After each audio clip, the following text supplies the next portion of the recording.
తీన్మార్ మల్లన్న కవిత గొడవపై స్పందించారు మంత్రి పొన్నం ప్రభాకర్. మహిళల్ని ఎవరైనా ఖచ్చితంగా గౌరవించాల్సిందేనని అన్నారు. సామెతలు ఇష్టారీతిలో వాడటం తప్పని ఆయన అన్నారు. దాడులు చేయటం కూడా తప్పని, దాడులు అన్నింటికీ పరిష్కారం కాదన్నారు.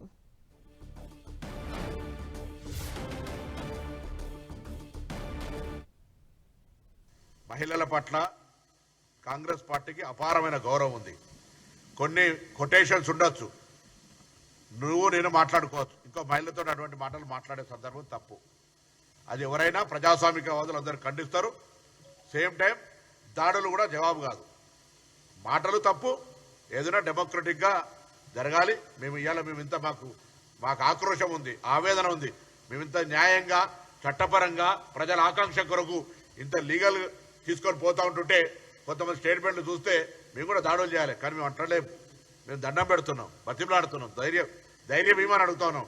గతంలో పాత మర్చిపోయి మండల్ టు కమండల్ అని చెప్తున్నాం. ఇవాళ మాకు సహకారం చేయమని అడుగుతా ఉన్నాం, అభ్యర్థన చేస్తా ఉన్నాం. సో అటువంటి విధంగా ఉండాలి. ఏదైనా కొన్ని కామెంట్స్ అనేటువంటి అట్లా కామెంట్స్ తోటి ప్రాణాలు పోతాయి, కొంత పెద్ద ఉద్యమాలు జరుగుతాయి. అటువంటి కామెంట్స్ అనేటువంటి సందర్భం, సముచితమైనటువంటి విధానము, పద్ధతి ఎదుటి వాళ్ళ గురించి మాట్లాడినప్పుడు మాట్లాడాలని ఈ సందర్భంగా అనుకుంటున్నాను.